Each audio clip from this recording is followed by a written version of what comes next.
타락 스토리 29장, 약속의 자녀에게만 주시는 그리스도의 가죽 옷. 성경이 말하는 영적 어머니들, 이를 믿는 자들의 첫 번째 영적 어머니 하와. 우리는 많은 장을 할애하여 타락 메시지를 심도 있게 다루었습니다. 한국교회는 14절에서 19절의 타락 메시지를 자세히 다루지 않고 타락 메시지 결론인 20절은 그냥 지나치며 21절에 가서야 사랑의 하나님이 아담과 하와를 위해 가죽옷을 입혀주셨다고 강조합니다.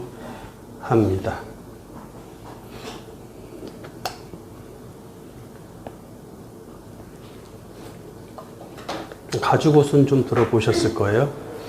그것은 타락을 전혀 이해하지 못하고 타락이 얼마나 심각한 것인지 인식하지 못한 채 하나님의 사랑만 논하는 처사입니다. 본문 20절. 아담이 그의 아내 이름을 하와라 불렀으니 그는 모든 산자의 어머니가 됨이더라. 하와는 하나님이 아닌 아담이 지어준 이름입니다.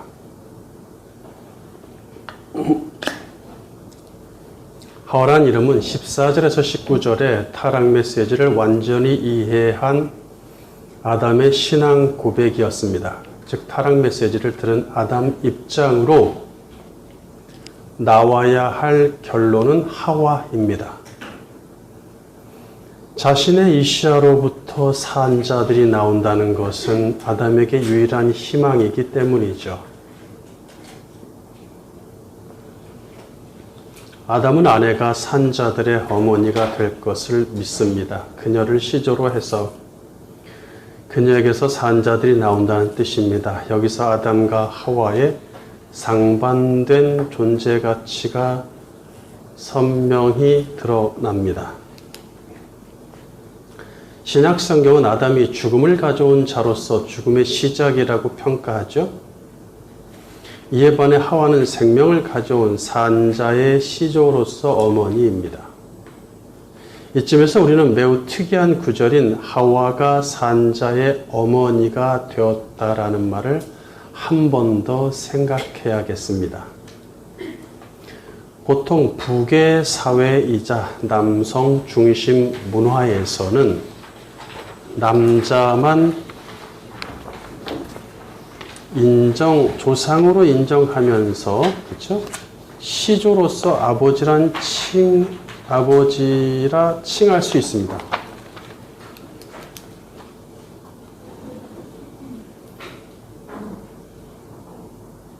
성경은 북의 사회를 기본으로 하며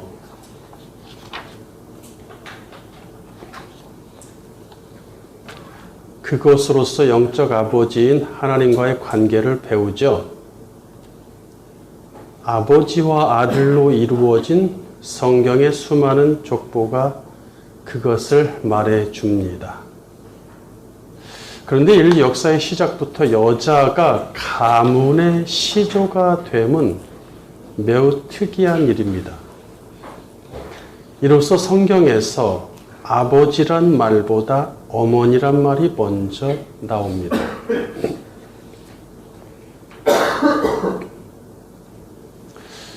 하와를 어머니로 칭함이 단순히 혈통적, 육적 어머니를 말하는 것은 아닙니다. 만약 혈통적 어머니를 말할 의도였다면 아담부터 아버지로 칭했어야 합니다. 혈통이 중요하겠으니까. 사실상 아담이 인류의 혈통적, 육적 아버지임은 분명하기 때문이죠. 거기서부터 나왔으니까. 그러나 성경은 아이러니하게도 하와를 어머니라 칭하면서도 아담은 아버지라 칭하지 않습니다.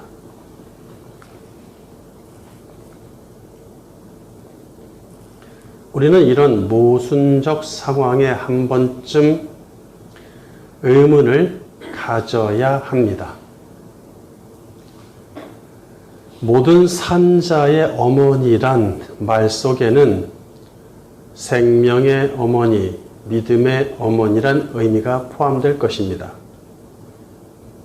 살아있다니까. 즉 하와는 믿는 자들의 육적 어머니가 아닌 영적 어머니겠죠. 우리에게 생소한 이러한 어머니 개념을 어떻게 이해해야 할까요?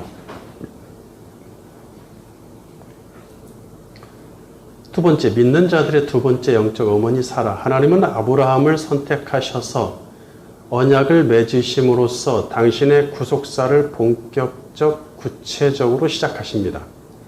창세기 17장 7절 흥정령. 내가 내 언약을 나와 너와 내 뒤를 이을 내 씨 사이에 대대로 세워 영존하는 언약으로 삼고 너와 내 뒤를 이을 내 씨의 하나님이 되리라. 내가 너와 내 뒤를 이을 내 씨에게 내가 나그네로 거하는 땅 곧 가나안 온 땅을 주어 영존하는 소유가 되게 하고 나는 그들의 하나님이 되리라 하시니라. 네, 이 중요한 언약에 대해서 우리가 충분히 공부했죠. 이때 아브라함의 이샤인 사라를 민족들의 어머니로 삼으십니다. 사라를 민족들의 어머니로 삼으신 분명한 뜻을 찾아내야겠어요. 적어도 민족들의 어머니 사라는 산자들의 어머니 하와와 연관이 있을 것으로 보입니다. 창세기 17장 4절. 보라, 내 언약이 너와 함께 있으니 너는 여러 민족의 아버지가 될지라. 이제 후로는 내 이름을 아브람이라 하지 않고 아브라함이라 하리니 이는 내가 너를 여러 민족의 아버지가 되게 함이니라. 15절. 하나님이 또 아브라함에게 이르시되 내 아내 사레는 이름을 사레라 하지 말고 사라라 하라. 내가 그에게 복을 주어 그가 내게 아들을 낳아주게 하며 내가 그에게 복을 주어 그를 여러 민족의 어머니가 되게 하리니 민족의 여러 왕이 그에게서 나리라. 자, 아브라함을 민족들의 아버지로 삼는 것은 이해하겠지만 여자인 사라까지도 어머니로 삼으심이 특이하다는 얘기예요. 보통 시조, 조상 이런 거 얘기할 때 아버지, 뭐뭐의 아버지, 소설의 아버지, 과학의 아버지, 시조를 얘기하죠, 조상. 근데 어머니란 말 안 쓴단 말이에요. 사라를 민족들의 어머니로 삼으심이 큰 의미 없이 하신 말씀인지 중요한 뜻을 담고 하신 말씀인지를 알아보겠습니다. 사람들은 아브라함이 민족들의 아버지이니 당연히 그의 아내 사라도 민족들의 어머니가 되겠지 라고 생각하면서 대수롭지 않게 여깁니다.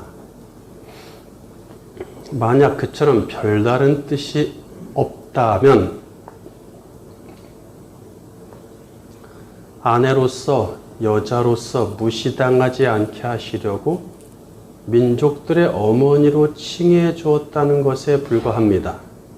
별 뜻이 없다고 생각한다면 그렇죠. 그냥 부부니까 남편이 아버지면 아내는 어머니겠지. 남편만 얘기하면 그러니까 아내도 좀 얘기해 줘야 되지 않겠어? 실제로 그렇게 해석하는 사람도 있습니다. 민족들의 아버지로서 아브라함의 위상과 중요성은 이후 성경에서 충분히 입증됩니다. 그렇죠? 네. 민족들의 아버지다. 아브라함의 위상, 성경에서 많이 얘기하죠. 그의 족보를 꼼꼼히 다루고 있죠? 네. 중요하니까. 또 그의 혈통대로 구약의 역사가 진행되고 있습니다. 이로써 아브라함이 민족들의 아버지이며 믿는 자들의 시조라는 것에 대한 관련 구절은 충분합니다. 반면 민족들의 어머니로서 사라의 위상과 중요성은 이후 성경에서 입증하기가 어렵습니다. 그녀의 족보를 다루지도 않으며 구약의 역사를 진행함에 있어서 그녀의 혈통은 고려되지 않습니다. 이로써 사라가 민족들의 어머니이며 믿는 자들의 시조라는 것에 대한 관련 구절을 찾아보기도 어렵죠. 이는 사라를 민족들의 어머니, 믿는 자들의 시조로 삼으심이 맞는지 의심하게 만듭니다. 그냥 쳐주신 건가? 만약 사라를 민족들의 어머니로 삼으셔서 아브라함과 같은 차원의 시조로 존재 가치를 부여하셨다면 사라의 족보를 다루었어야 합니다. 그래서 사라의 족보대로 역사가 진행되진 않더라도 족보 정도는 소개했어야 되는 거 아니겠어요? 그런데 민족들의 어머니로 삼으신 후에 민족들의 어머니로 대우한 구절들이 없다는 것이죠. 그렇다면 사라가 아브라함의 아내로서 또 여자로서 무시당하지 않게 하시려고 예의상 시조라고 칭해 주신 것일까요? 또는 아브라함이 시조임에 더 무게를 실어주려고 그의 아내까지 시조라고 언급하신 것일까요? 두 번째 챕터, 두 영적 어머니를 통해서 당신의 사람을 만들어내시다. 1. 사라 자체가 곧 민족들. 이게 뭔 말이냐? 하나님은 아브라함에게 단수로 민족의 아버지가 아닌 복수로 민족들의 아버지라 칭하십니다. 만약 민족이라고 했다면 하나의 민족이므로 당연히 이스라엘 민족이 되겠죠. 이스라엘 민족의 조상이 된다는 의미가 강해집니다. 그런데 원어에 정확히 여러 민족들의 아버지라고 하십니다. 여럿은 원어로 다수, 풍부를 뜻하는 하몬이고, 민족들은 민족의 복수형인 고임입니다. 그래서 하몬 고임, 여러 민족들. 이는 단순히 두세 민족의 아버지도 아니고 단일 민족 이스라엘만의 아버지도 아닙니다. 정해지지 않은 풍부한 숫자의 민족들의 아버지를 말합니다. 그런데 유대인은 이스라엘 민족만이, 자기 민족만이 아버지 아브라함의 자손이라고 확신했기에 자기 민족만이 선천적 하나님 백성이며 그 나라의 일원이라는 불변하는 원칙을 세웁니다. 그들은 구약 성경에 아브라함이 여러 민족들의 아버지라고 기록되어 있음에도 불구하고 그 구절을 인정하지 않았습니다. 듣기 좋은 것만 강조하고 그렇지 않은 건 그냥 지나가죠. 아브라함의 하나님을 믿는 자는 어떤 민족이든 상관없이 민족의 조상 아브라함의 자손이 됩니다. 믿음의 조상 아브라함의 자손이 됩니다. 이것이 하나님이 아브라함을 여러 민족들의 아버지로 삼으신 목적이겠죠. 네. 관련 구절들은 많으니까 생략하겠습니다. 그렇다면 사라도 같은 의미일까요? 그렇지 않습니다. 차원이 좀 달라요. 사실 하나님은 사라에 대해서 어머니란 단어를 쓰시지 않습니다. 몇몇 성경들이 어머니란 말을 임의로 추가해서 의역한 것이죠. 창세기 17장 15절 바른 성경. 하나님께서 아브라함에게 말씀하셨다. 내 아내 사레는 그 이름을 사레라 부르지 말고 그 이름을 사라라고 하여라. 내가 그 여자에게 복을 주어 그 여자를 통하여 내게 아들을 주고 내가 그 여자에게 복을 주어 그 여자가 여러 민족들을 이루며 그 여자에게서 백성들의 왕들이 나올 것이다. 네, 어머니란 말 없죠? 바른 성경만 봐도. 개역개정은 밑줄 친 부분을 그 여자가 여러 민족들을 이루며 이것을 그를 여러 민족의 어머니가 되게 하리니라고 의역을 해놨어요. 물론 영어 성경의 영향을 받은 것이겠지만 어쨌든 원어에는 여럿이란 말도 또 어머니란 말도 없습니다. 그러니까 아브라함에 대해서 여러 민족의 아버지라고 하니까 당연히 사라도 여러 민족의 어머니라고 해야 되지 않겠느냐. 왜 말을 마음대로 만들어 놨을까요? 이렇게. 참. 이걸 어떻게 평가해야 될지 모르겠습니다. 듣기 좋고 보기는 좋고 대꾸법으로 잘 어울리긴 하지만 차라리 성경을 쓰시는 게 나을 것 같다는 생각이 들기도 해요.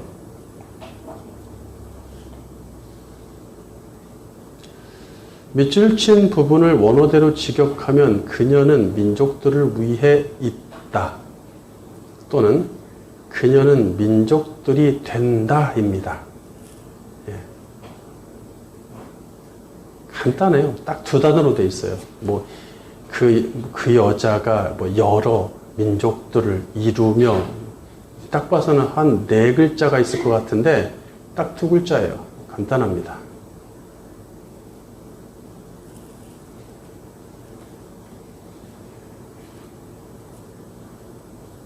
각주 152번을 참고하세요. 우리 학생들이.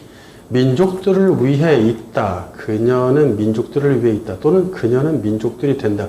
왜 이렇게 두 가지 번역을 제가 제시했냐면 이게 하야동사가 있는데 하야동사는 있다, 존재하라는 뜻도 있지만 되다라는 뜻도 있잖아요. 이다, 되다라는 뜻도 있단 말이에요. 가능성을 열어둔다는 얘기예요. 자, 그래서 첫 번째 민족들을 위해 있다는 말은 사라의 존재 가치가 민족들을 형성하는 데 있다는 뜻이겠죠. 그 다음에 또 두 번째 민족들이 된다라는 말은 사라 자체가 곧 민족들이란 뜻이죠. 사라 이꼴 민족들 이런 뜻이죠. 이런 공식이 성립되죠. 여기서는 이 민족들이 누구냐가 관건입니다.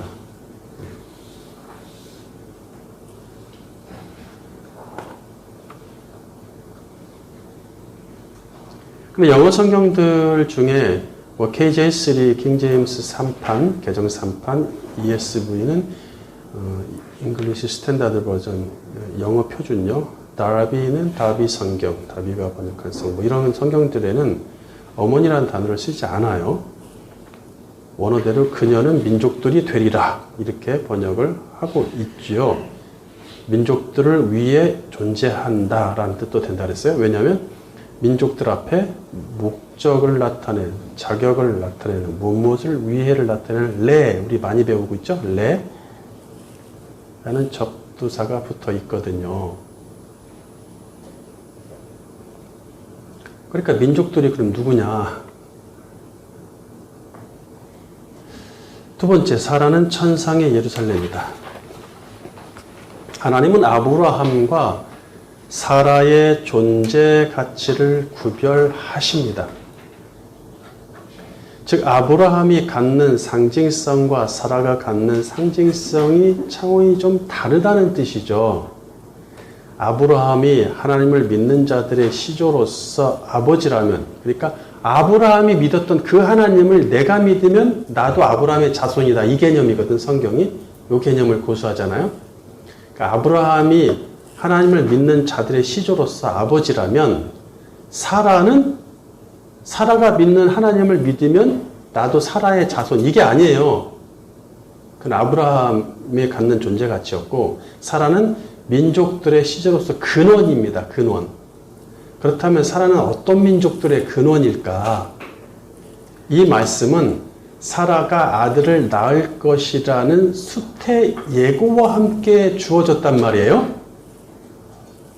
이름을 사레에서 사라로 바꾸면서 너는 민족들이 되리라 라고 했을 때, 그녀는 민족들이 되리라 라고 했을 때 그 말씀 자체가 사라가 아들을 낳을 것이라는 수태 예고와 함께 주어진다는 얘기예요. 그녀는 이미 수태할 수 있는 생리적 기능이 끝났죠? 예, 창세기 18장 11절 각주에 보면 아브라함과 사라는 나이가 많아 늙었고 사라에게는 여성의 생리가 끊어졌다. 이렇게 이미 나와 있죠? 예.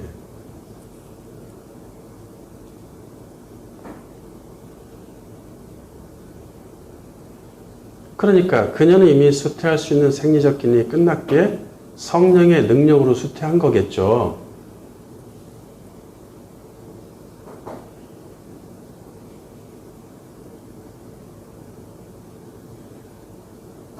따라서 이 아들은 약속의 씨 또는 약속의 자녀라 칭해집니다. 육체를 통해서 육체의 생리적인 현상에 의해서 나온 자녀가 아닌 약속의 자녀다. 이런 육체의 자녀와 대비되죠. 갈라디아서 4장 21절 내게 말하라 율법 아래 있고자 하는 자들아 율법을 듣지 못하였느냐 기록된 바 아브라함에게 두 아들이 있으니 하나는 여종에게서 하나는 자유있는 여자에게서 났다 하였으며 여종에게서는 육체를 따라 났고 자유있는 여자에게서는 약속으로 말미암았느니라. 이것은 비유니 이 여자들은 두 언약이라. 하나는 신의 산으로부터 종을 낳은 자니 곧 하갈이라. 이 하갈은 아라비아에 있는 신의 산으로서 지금 있는 예루살렘과 같은 곳이니 그가 그 자녀들과 더불어 종노릇하고 오직 위에 있는 예루살렘은 자유자니 곧 우리 어머니라. 네. 그러니까 이 여자가 사라와 하갈이 있는데 두 언약이다. 하나는 옛 언약. 율법을 기초로 하죠. 율법을 기초로 옛 언약. 그 다음에 또 한 명은 새 언약이죠. 영원한 언약. 옛 언약은 영원한 언약이라고 하면 안 됩니다. 심볼이고 모형이죠. 새 언약은 그리스도를 통해서 이루어지는 것이죠. 자, 하갈은 지상의 예루살렘이고 사라는 천상의 예루살렘이라고 대놓고 얘기하죠. 예. 위에 있는 예루살렘, 천상의 예루살렘이죠. 그 다음에 신의 산에 있는 예루살렘은 지상의 예루살렘이죠. 예루살렘은 택자를 상징하며 하나님이 택한 백성 이스라엘을 부르는 애칭이죠. 최초 약속의 자녀는 사라에게서 난 이삭이므로 사라는 약속의 자녀를 배출한 최초의 어머니가 됩니다. 이삭은 성령으로 태어난 아들이며 이는 성령으로 태어나신 하나님의 아들 예수 그리스도의 모형과 예표입니다. 아울러 예수님을 영접하면 성령으로 하늘로부터 다시 태어납니다. 우리는 성령으로 다시 태어난 자들이며 이것을 거듭남이라 칭하죠. 요한복음 3장 3절 바른 성경. 예수께서 그에게 대답하여 말씀하셨다. 내가 진정으로 진정으로 내게 말하는데 누구든지 위로부터 나지 않으면 하나님 나라를 볼 수 없다. 네, 그러면서 뭐 성령이 어쩌고 영이 어쩌고 이렇게 막 니고데모에게 설명하시잖아요. 지상의 예루살렘은 옛 시대로 끝나고 새 시대는 천상의 예루살렘 시대입니다.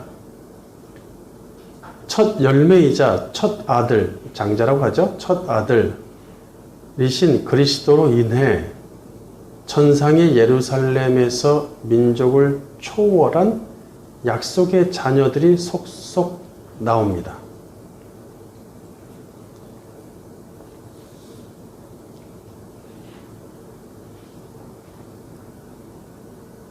옛 시대는 지상의 예루살렘에서 약속의 아들들이 나왔다면 새 시대는 천상의 예루살렘에서 약속의 아들이 나온다는 얘기예요. 유대인처럼 지상의 예루살렘에서 태어난 사람들은 아무리 혈통적 아브라함의 자손이라 할지라도 돌만도 못한 돌과 같은 육체를 따라 난 자이므로 천국에 들어가지 못합니다. 기업을 얻지 못한다와 같은 말이죠. 반면 거듭난 자처럼 천상의 예루살렘에서 태어난 사람들은 천상의 예루살렘에서 태어난다. 사라에게서 난다. 같은 의미예요. 그런 사람들은 약속을 따라 난 자이므로 천국에 들어갑니다. 약속을 따라 났다는 것은 예정되어 있고 계획되어 있다는 의미가 담겨 있죠. 28절 형제들아 너희는 이삭과 같이 약속의 자녀라. 그러나 그때에 육체를 따라 난 자가 성령을 따라 난 자를 박해한 것 같이 이제도 그러하도다. 그러나 성경이 무엇을 말하느냐? 여종과 그 아들을 내쫓으라. 여종의 아들이 자유있는 여자의 아들과 더불어 유업을 얻지 못하리라 하였느니라. 그런즉 형제들아 우리는 여종의 자녀가 아니요 자유있는 여자의 자녀니라. 우리는 자유있는 여자, 즉 사라의 자녀들이고 사라는 곧 우리의 어머니가 되죠. 이는 하와가 산자들의 어머니가 됨으로써 가능케 된 것입니다. 믿음을 고백한 아담의 이샤로부터 산자들이 나오듯 믿음의 조상 아브라함의 이샤로부터 약속의 자녀들이 나옵니다. 같은 개념이에요. 여기서 믿음이란 그리스도와 천국에 관한 믿음이겠죠. 그러므로 사라가 민족들이 된다라는 말씀에서 민족들이란 거듭난 택자들이겠죠. 들이라고 얘기한 것은 어떤 특정 민족에게만 해당되는 게 아니란 얘기죠. 그런 개념 자체를 초월했다. 거듭난 택자들입니다. 사라가 천상의 예루살렘이므로 택자들도 천상의 예루살렘을 구성하는 각각의 요소가 되겠죠. 계시록에서는 이들을 그리스도의 신부라 칭합니다. 새 땅에 예루살렘이 있었다. 그 성을 보려고 갔더니 그리스도의 신부를 보여주더라. 이렇게 되죠. 이들은 여자의 씨를 통해 전상의 예루살렘으로 다시 태어난 약속의 자녀입니다. 자, 이렇게 쭉쭉 읽고 넘어가는 이유는 전부 다 이전에 다 설명했던 것이기 때문에 그렇습니다. 정리만 다시 한다고 생각하시면 돼요. 세 번째, 왜 두 영적 어머니를 통해서 당신의 사람을 만들어내시는가? 왜 이렇게 복잡하냐? 아버지만 얘기하지 또 어머니까지 얘기를 하냐? 그것도 많이 얘기하는 것도 아니고 몇 구절 가지고 어떻게 이걸 하라는 거야? 하나님이 이렇게 당신의 사람을 두 영적 어머니를 통해 특별하게 만들어내시는 이유가 무엇일까요? 혈통을 버리기 위함입니다. 사람들은 가문의 혈통을 매우 중시합니다. 북의 사회에서는 남자의 혈통, 목의 사회에서는 목의 어미무자, 여자의 혈통이 사람의 근원이자 전부인 것처럼 생각하죠. 만약 하나님이 당신의 사람들을 낳게 하는 일에 혈통을 중시하셨다면 인간은 자기들의 힘으로 천국에 유업 얻을 자를 만들어낼 것입니다. 혈통으로만 천국 백성이 될 수 있다 이랬으면 이제 그 혈통이 되려고, 혈통이 섞이려고, 내 혈통에서 더 많이 나오게 하려고 얼마나 난리가 나겠습니까?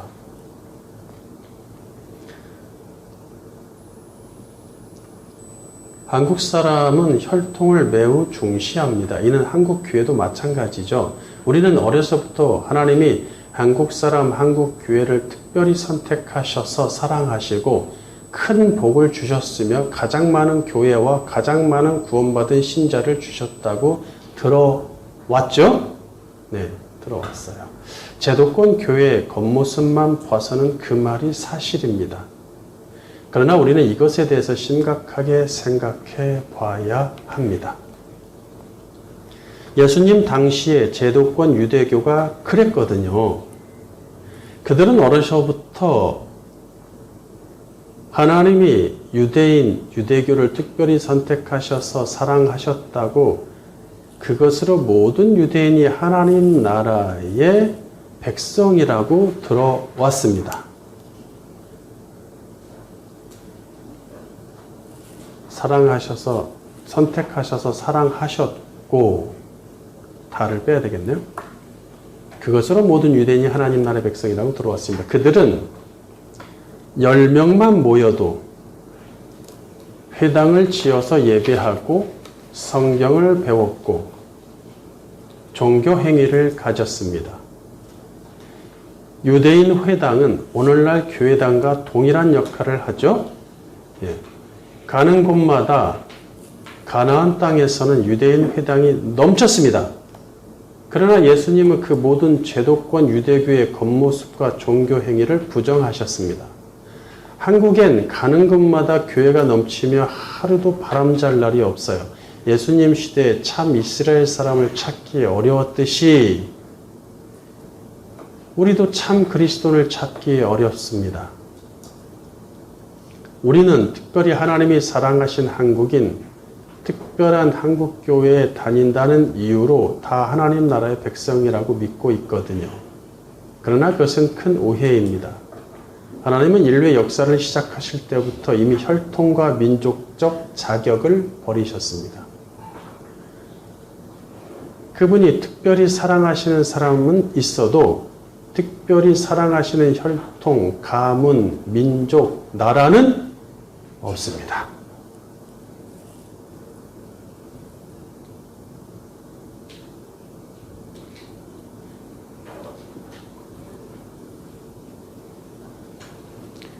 그러니까 우리는 흔하게 이런 얘기, 하나님 우리 가문을 특별히 선택하시고 사랑하셨다. 저도 뭐 4대째 기독교 집안이지만 그런 말 들어오죠.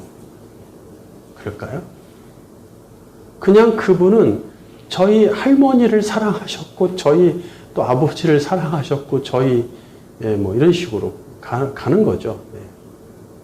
1대1이죠. 가문, 민족 이런 개념을 좀 버려야 될 때입니다. 그리고 뭐 4대가 다 교회 다닌다고 해서 그들이 몽땅 다 천국 일원이라고 말할 수도 없습니다. 하나님 보시기에 온 세상에는 단 두 종류의 사람뿐이니 그리스도 나라의 백성과 세상 나라의 백성입니다. 우리가 이걸 배웠죠? 두 나라밖에 없다. 세상에는 딱 둘밖에 없다. 세 번째 챕터, 가죽, 옷.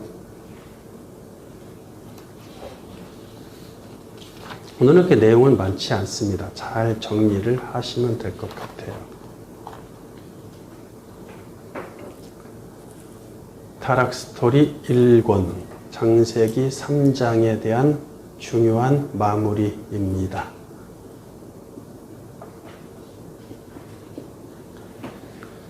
1. 몸 전체를 보호하는 긴 가죽옷. 하나님이 택한 그 나라 백성을 세상에 무방비한 상태로 그대로 두지 않으십니다. 무방비한 상태가 좀 좋네요. 상태로 그대로 두지 않으시죠. 이 모든 것을 깨달은 아담과 하와에게 가죽옷을 입혀 주십니다. 본문 21절 여호와 하나님이 아담과 그의 아내를 위하여 가죽옷을 지어 입히시니라.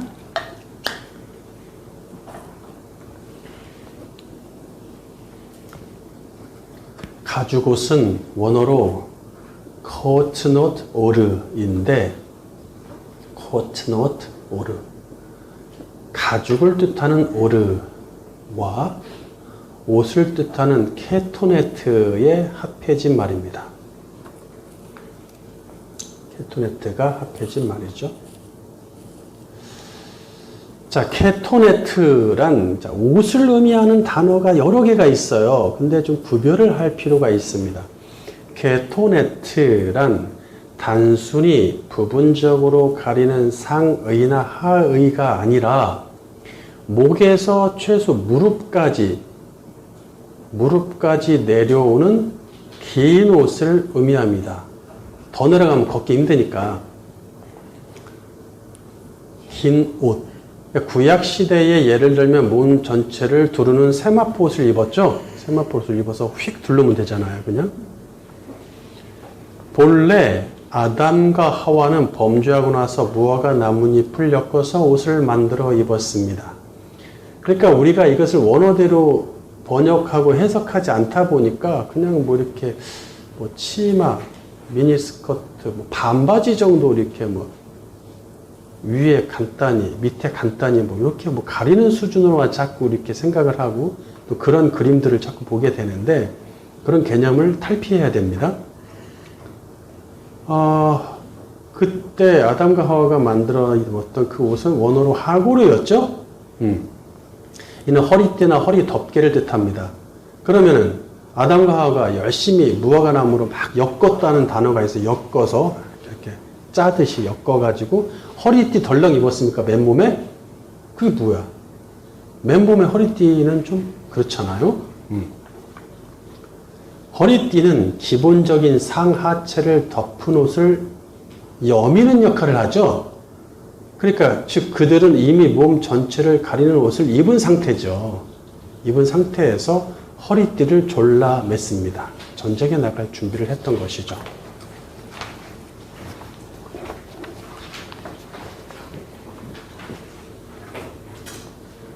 특정 부위만 가리는 수준의 옷이 아니라 목에서부터 무릎까지 몸 전체를 덮는 수준의 옷을 이미 입고 있습니다. 물론 이제 식물성 재료를 가지고 만들었겠지만, 그러나 나뭇잎으로 만든 옷은 가리는 역할을 할지언정 보호하는 역할은 잘 못하겠죠. 어디 나무 줄기 삐죽한 데라도 걸리면 긁히죠. 그냥 찢기고.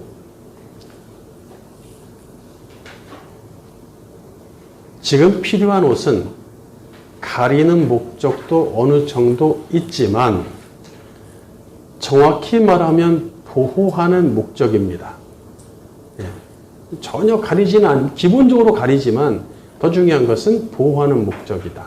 몸을. 그들은 하나님의 명령을 어기고 죄를 지으니 선과 악을 올바르게 선택한다는 보장이 없죠. 악을 선택하면 하나님의 징계를 받게 될 터이니 하나님을 두려워하는 존재로 전락합니다. 이전에는 참 하나님과 관계가 좋았는데 이제 하나님이 두려워서 숨어야 되는 상태죠. 어떻게 사탄한테도 졌고 사탄이 악을 도입해서 온 세상에 이제 악이 창궐할 텐데 거기서 하나님 앞에서 선만 선택한다는 보장이 있겠습니까? 그러니 숨었잖아요. 몸을 가릴 수밖에 없습니다. 하나님은 그들을 사랑하시고 직접 가죽옷을 만들어서 입혀주시죠. 우리는 나뭇잎 복장은 쉽게 해지고 마르기 때문에 그래서 오랫동안 해지지 않는 가죽 복장을 입혀주셨다고만 생각합니다. 그러나 지금의 복장은 해지는 문제나 가리는 문제도 있지만 그걸 초월해야 돼. 영적인 보호와 관계 있습니다. 영적 보호. 거기까지 가야 되겠죠? 전쟁 얘기를 했으니까.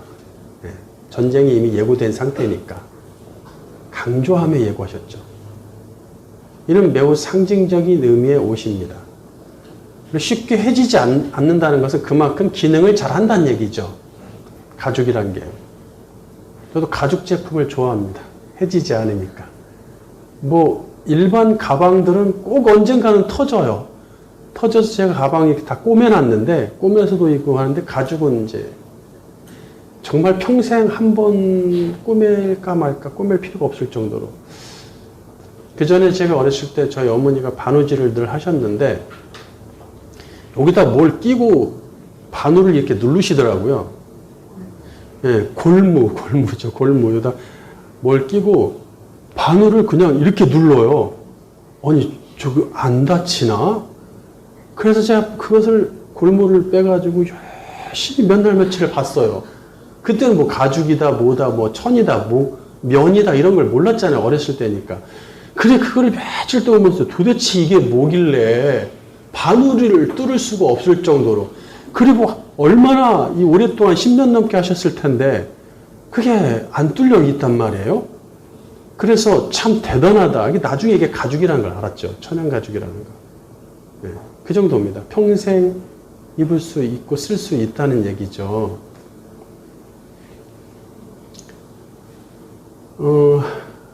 1인분 긴 가죽옷. 그러니까 우리가 이제 어느 정도 믿음의 수준에서는 그냥 짐승 한 마리 죽었다 이렇게 생각하는 정도지만 좀 더 깊이 들어갈 필요가 있어요. 그러니까 이제 원어로 가면은 얘기가 달라집니다. 그죠? 긴 옷이라고 얘기했어요. 그런 단어를 쓰신단 말이에요. 일부러. 긴 옷, 목에서부터 최소 무릎까지 가릴 정도의 옷이라면 짐승 한 마리로 될까요? 양이면은 한 마리로 안 됩니다. 소 정도 되면 한 마리에서 나올 수 있어요. 소 정도. 양이면은 한 마리 갖고 안 되죠. 네, 어떤 가죽인지는 명확히 알 수 없지만 그렇습니다. 왜 1인분 긴 가죽옷을 위해 적어도 2~3마리 이상의 짐승이 필요한 여러 마리의 짐승이 희생된 것이겠죠. 2인분이니까. 그때까지 사람과 동물은 육식을 하지 않고 식물만 먹었기 때문에 동물의 피를 흘릴 일이 없었단 말이에요. 그런데 그들의 전투복을 위해 하나님이 친히 짐승들의 피를 흘리는 희생을 감내하십니다. 당신이 만든 생명체들이었잖아요. 짐승의 피를 흘려서 희생을 감내하십니다. 죄의 대가가 그만큼 크죠. 잘 만들어진 가죽옷은 그 사람이 살아있는 평생 동안 입을 수 있을 것입니다. 두 번째, 어린 양 그리스도의 옷. 이사야는 아담의 가죽옷을 회상하면서 그리스도의 구원의 옷을 이야기합니다. 이사야 61장 10절 바른 성경. 내가 여호와를 크게 기뻐하며 내 영혼이 나의 하나님을 즐거워할 것이다. 이는 그분께서 내게 구원의 옷을 입히시며 의의 겉옷으로 내게 두르셨기 때문이다. 마치 신랑이 제사장처럼 머리를 장식하고 신부가 자기 보석으로 단장한 것 같다. 땅이 그 싹을 내며 정원이 그 씨앗을 자라게 하듯이 주 여호와께서 모든 민족들 앞에서 의와 찬송이 싹트게 하실 것이다. 네. 자, 우리가 너무 익히 읽어왔던 아주 잘 아는 구절이죠. 싹, 찬송과 의의 싹이다. 싹하면 또 그리스도가 생각이 나네요. 구원의 옷에서 그분께서 내게 구원의 옷을 입히시며 의의 겉옷으로 내게 두르셨다. 물론 여기서 나는 메시아입니다. 1차적으로 메시아죠. 그분한테 먼저 구원의 옷과 의의 옷을 입게 하시죠. 예, 그래서 구원의 표상, 의의 표상, 구원 자체, 의 자체가 되게 하시는 거예요. 그래서 그분을 영접한 자들이 똑같이 그리스도의 옷을 입으면 그들도 구원의 옷과 의의 옷을 입은 것이죠. 예.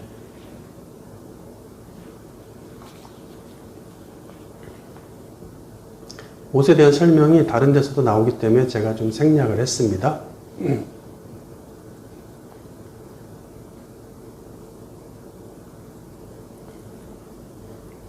구원의 옷에서 옷은 원어로 베게드, 원어로 베게드입니다. 아까 나왔던 케토네트하고는 다르죠? 예. 여기서는 베게드인데 이게 뭐냐면 맨몸에 입는 일반적인 옷입니다. 그 전에 우리처럼 무슨 뭐 양말, 뭐 속옷 따로, 그 다음에 또 하나 입고 겉에 또 이렇게 뭐 조끼 뭐 이렇게 이런 개념이 아닙니다. 그냥 두 개 정도 입는 것이죠.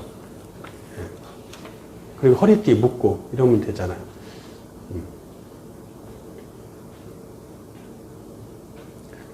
맨몸에 입는 일반적인 옷을 의미하겠죠. 그러니까 뭐 상의 하의로 나눌 수 있겠지만 사실 고대 시대는 그렇게까지 나누진 않는다. 그 초전을 보니까 예수님과 제자들이 두 종류로 나뉘더라고요. 상의 하의를 구별해서 입는 경우도 있지만 한 번에 입는 경우도 있죠. 한 번에 입고 허리띠를 차고. 그런 걸 자세히 보신 분들은 조금 나올 수 있는데 그래도 약간은 좀 현대화하려고 하는 것 같지만 그래도 고전을 좀 지키는 것 같기도 하고 좀 그렇습니다. 자, 그런 것이기 때문에 그것이 베게드다. 그 다음에 의의 겉옷이라고 할 때 겉옷은 매일인데 이걸 이제 의의 옷이라고 안 하고 겉옷이라고 번역한 이유가 있단 말이에요. 이것은 매일은 겉에 있는 겉옷 또는 외투를 의미한다는 얘기죠. 자, 이는 의복 또는 예복의 성격이 있습니다. 그러니까 그 사람의 직업이나 신분을 말해주죠. 막 밭일할 때는 거기에 합당한 겉옷을 입겠죠. 근데 제사장은 그런 겉옷을 안 입죠. 스승들 뭐 이렇게 다 신분들이 있잖아요. 그 사람들은 속옷은 상관이 없어요. 베게드는 상관이 없지만 이 메일은 그 사람을 말해주죠. 기능성이 있는 것이죠. 이해하시겠죠? 자, 베게드와 메일의 차이. 그래서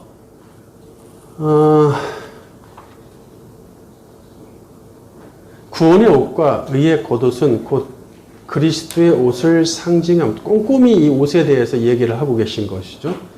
구원의 옷을 먼저 입고 의의 겉옷을 그 위에다 입는다는 얘기예요. 이 순서라는 것도 좀 생각하셔야 돼요. 예.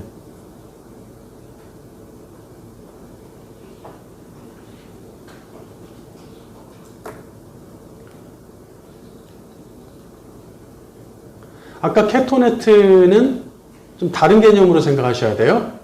예.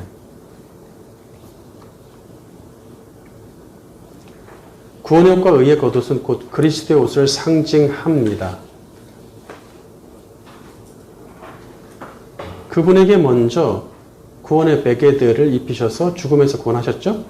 그리고 그분이 의를 온전히 성취하셔서 순종을 통해서 의를 이루셨기 때문에 의 그 자체가 되게 하셔서 의의 매일 겉옷을 입으셨죠. 그분의 옷입니다. 그것이. 그분의 정체성을 말해주죠. 옷이. 그분의 신분.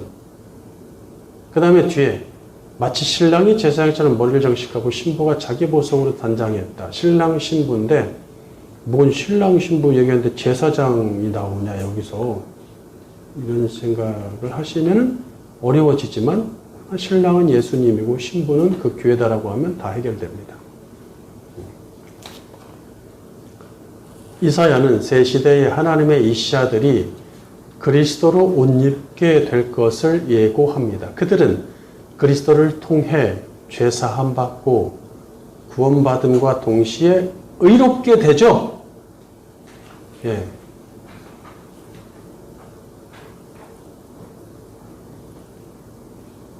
그래서 구원의 근본적인 옷, 근본적인 맨옷에 입는 구원의 옷을 입은 다음에 의롭게 치게 돼. 의의 겉옷을 입었다. 바울은 약속의 자녀인 아브라함의 씨는 그리스도의 옷을 입었다고 말합니다. 갈라디아서 3장 26절 킹제임스 근본역. 이는 너희가 모두 그리스도 예수님을 믿는 믿음에 의해 하나님의 자녀들이 되었기 때문이라. 이는 너희 중에서 그리스도 안으로 세례를 받은 자는 다 그리스도로 옷 입었기 때문이라. 거기에는 유대인이나 그리스도인이나 매인자나 자유로운 자나 남자나 여자나 없나니 이는 너희가 모두 그리스도 예수님 안에서 하나이기 때문이라. 또 너희가 만일 그리스도의 것이라면 곧 아브라함의 씨요 약속에 따른 상속자들이니라. 네. 자, 뭐 정말로 무슨 얘기인지 다 이해하시겠죠? 예. 잘 정리를 잘 해주고 있습니다. 말씀만 읽어도 다 정리되죠? 어떤 공적과 행위가 아닌 오직 믿음으로 우리는 구원에 오시며 의에 오신 그리스도의 옷을 입고 그분에게 속한 사람이 되었습니다. 마지막 절에 또 너희가 만일 그리스도의 것이라면 이렇게 되는데 원어로는 그리스도에게 속한다면 이게 좀 더 정확하긴 합니다. 속해 있다는 것이 그분의 것이라는 얘기고 될 수 있으니까. 그리스도에 오신 든든한 전투용 가죽옷을 입은 자들은 나뭇잎 옷을 입은 사람과 같은 수준으로 살 수 없겠죠. 로마서 13장 11절 세번역. 여러분은 지금이 어느 때인지 압니다. 잠에서 깨어나야 할 때가 벌써 되었습니다. 지금은 우리의 구원이 우리가 처음 믿을 때보다 더 가까워졌습니다. 밤이 깊고 낮이 가까이 왔습니다. 그러므로 우리는 어둠의 행실을 벗어버리고 빛의 갑옷을 입읍시다. 낮에 행동하듯이 단정하게 행합시다. 호사한 연애와 술 취함, 음행과 방탕, 싸움과 시기에 빠지지 맙시다.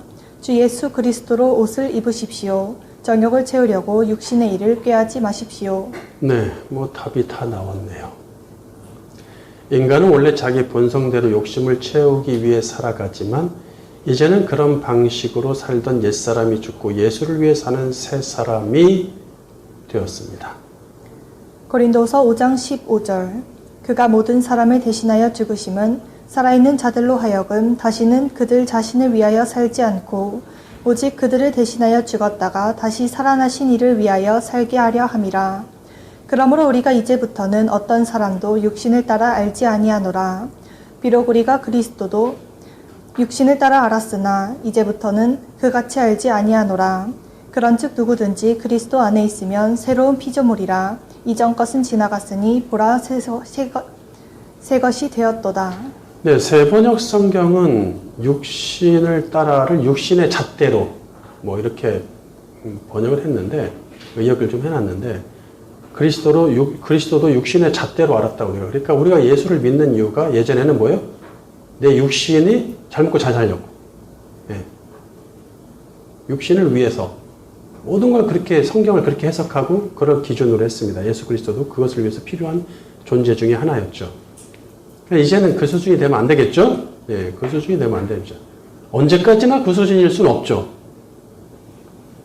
우리가 전에는 교회 다닌다고 하면서도 눈에 보이는 육신의 본능대로 삶을 인식했습니다. 육신이 원하는 것만을 위한 복음을 찾았고, 그런 복음을 말해주는 대로 몰려들었단 말이에요. 육신의 기준으로 그리스도를 바라보았습니다. 이제는 영적인 눈을 떴으니 영의 기준으로 그리스도를 볼 줄 알아야겠죠. 성경도 그렇게 보고 해석해야 됩니다. 결론.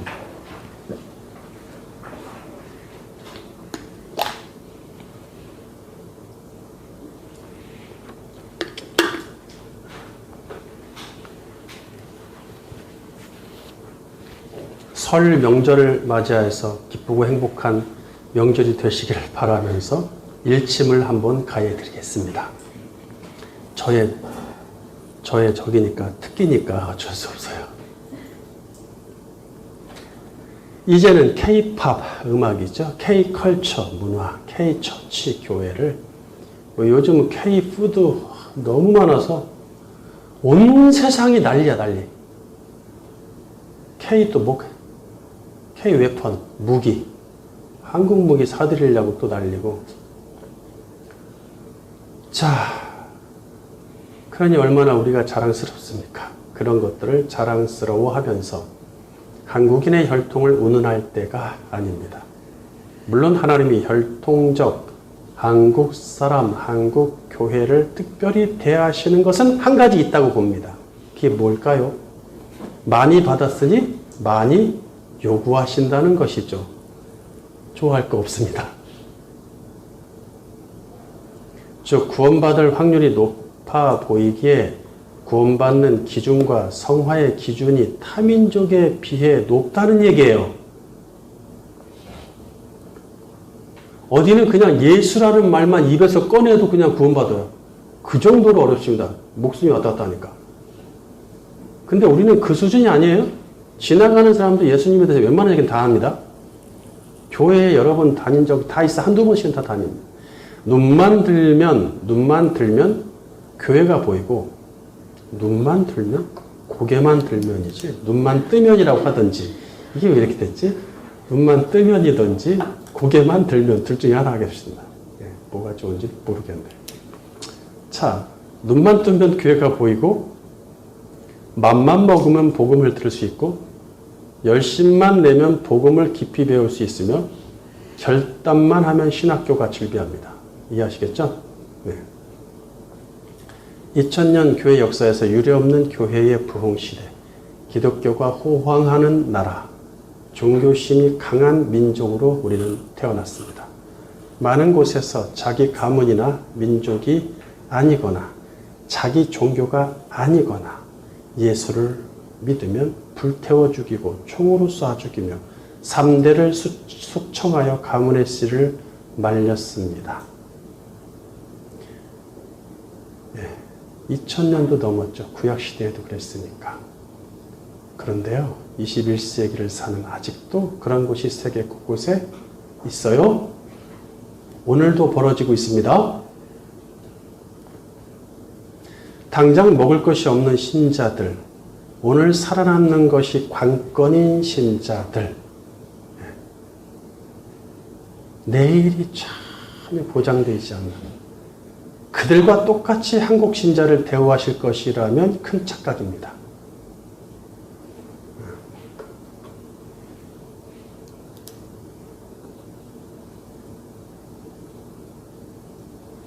그런 사람들과 똑같이 한국 신자를 대우하실 것이라고 생각하면 큰 착각입니다. 그들에게 하나를 요구하신다면 우리에겐 100을 요구하실 터이니 제발 정신을 차리십시오. 복 받는 이야기, 먹고 사는 방법, 재밌는 이야기, 에세이 설교로 가득 찬 한국교회 강단에 오늘도 예수님은 유대교에 그러셨던 것처럼 채찍을 휘두르시고 돌을 던지십니다.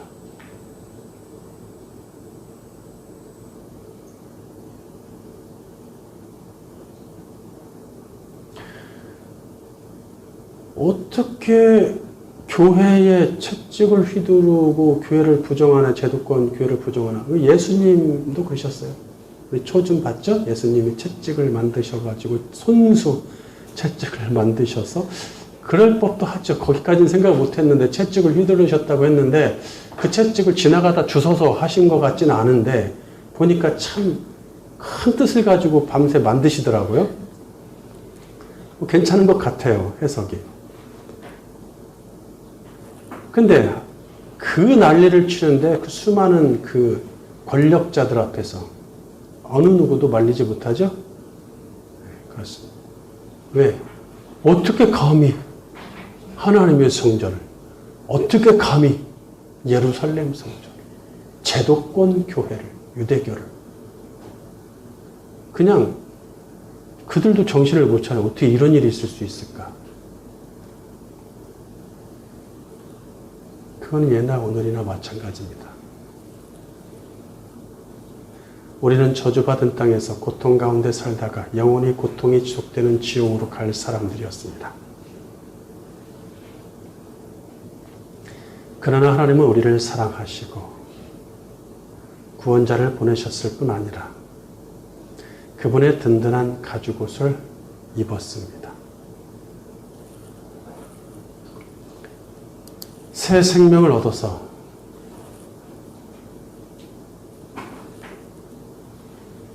새로운 피조물이 된 우리는 더 이상 육신을 따라서 육적 본성이 원하는 대로 살지 않고 새로 받은 영적 본성으로 그리스도를 위해 살고 죽는 자들입니다.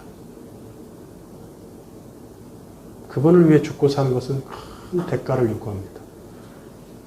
어마어마한 전투를 요구합니다.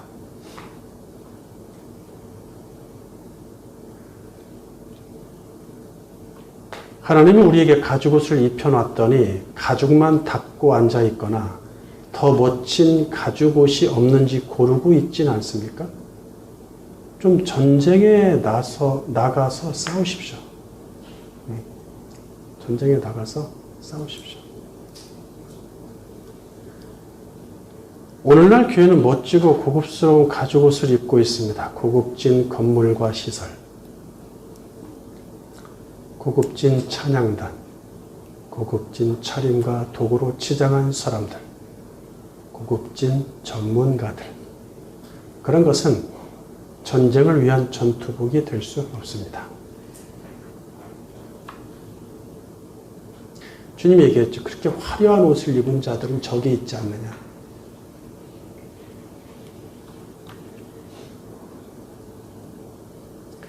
우리는 충분한 기능을 발휘하는 그리스도, 예수 그리스도의 가죽옷을 입고 있습니다. 든든한 전투복에 합당하도록 전쟁에 나가 죽기까지 싸우다가 영광 중에 주님을 맞이하시기를 주님 이름으로 축원합니다.